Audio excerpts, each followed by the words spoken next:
À travers ce message de la miséricorde et l'appel à la confiance de Sœur Faustine, de nombreux témoignages confirment la continuité de l'œuvre qu'elle a commencée et les grâces reçues de Dieu. Natalia est originaire de Łódź, elle est journaliste et travaille pour des magazines de mode. Je vivais ma vie de manière très insouciante, très spontanée, très loin de l'Église et de Dieu aussi. Et un jour, c'était un dimanche, je me suis réveillée avec une décision intérieure, celle que je devais aller me confesser. Je ressentais comme une sorte d'inquiétude par rapport à ma vie, à ce que je faisais, où j'en étais et où cela me conduisait.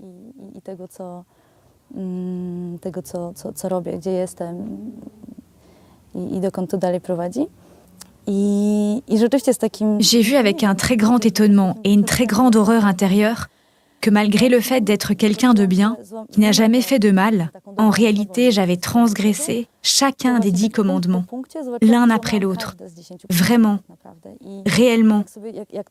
Et alors, lorsque j'ai vu cela, tout en masse, j'ai eu vraiment peur que ce soit fini, d'avoir tout simplement perdu la vie éternelle, sans qu'il n'existe aucun moyen pour qu'une telle quantité de mauvaises choses me soit pardonnée. Alors, à ce moment-là, je me suis dit, tant pis, de toute façon, je dois aller me confesser. J'ai reçu comme une interpellation urgente, à sortir vite, chez moi, et de le faire avant que je ne commence à changer d'avis. C'est une pensée qui m'est venue, une impulsion, qu'il serait bon d'aller à la cathédrale à 15h. Et donc j'ai commencé cette confession avec une grande détermination. Et le prêtre se taisait pendant toute ma confession. Après un moment de silence, il m'a dit « C'est vraiment extraordinaire que tu sois venu aujourd'hui pour te confesser. Pourquoi aujourd'hui ?» Je lui répondis « C'est presque comme ça. Tout simplement, j'ai senti que je devais me confesser aujourd'hui. »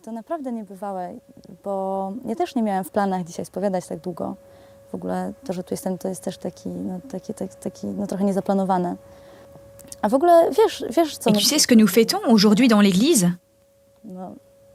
Non, je ne sais pas. Pas trop. Alors aujourd'hui, c'est une fête dans l'église. C'est le dimanche de la miséricorde.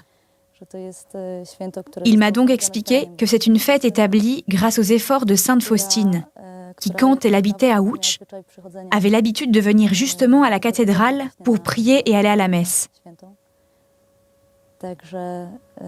Aujourd'hui, je suis persuadée que c'est grâce à sa prière que moi aussi, je me suis trouvée ce jour-là dans cette cathédrale.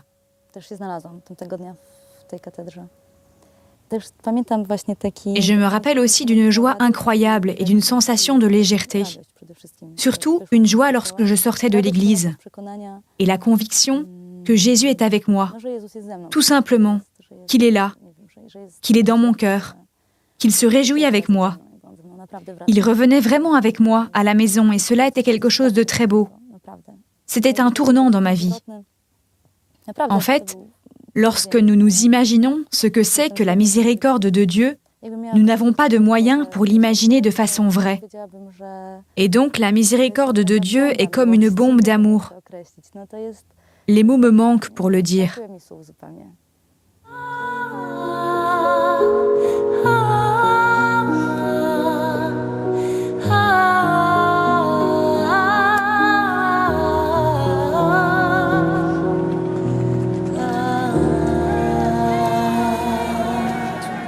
Natalia i powiem wam o bardzo ważnym dniu w moim życiu.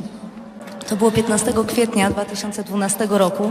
Je m'appelle Nathalie, je vous parlerai d'une journée très importante de ma vie.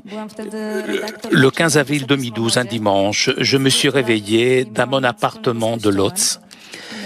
C'était la 3e plus grande ville de Pologne. J'étais alors rédactrice en chef de magazine de mode. Depuis 20 ans, je n'avais rien en commun avec l'Église. J'allais de succès en succès au travail, je sortais avec de sympathiques garçons, je vivais de soirée en soirée et c'était ça le sens de ma vie. Tout Christ était super. Mais ce jour d'avril 2012, je me suis réveillé en réalisant avec inquiétude que ce que je faisais de ma vie était loin de bien. J'ai compris que je devais aller me confesser ce jour-là. Je ne savais pas bien ce qu'il fallait faire, alors j'ai cherché sur Google. Dans un des articles que j'ai trouvé, j'ai lu cette phrase: « Le Christ est mort par amour pour nous ». J'ai alors compris que le Christ est mort parce qu'il m'aime. Il veut me donner pleinement la vie. Et moi, indifférente, je suis assise dans la cuisine à fumer une cigarette. J'en ai pris soudain conscience et j'ai fondu en larmes. Je pris une feuille de papier et je me suis mise à dresser la liste de mes péchés. Tout était évident.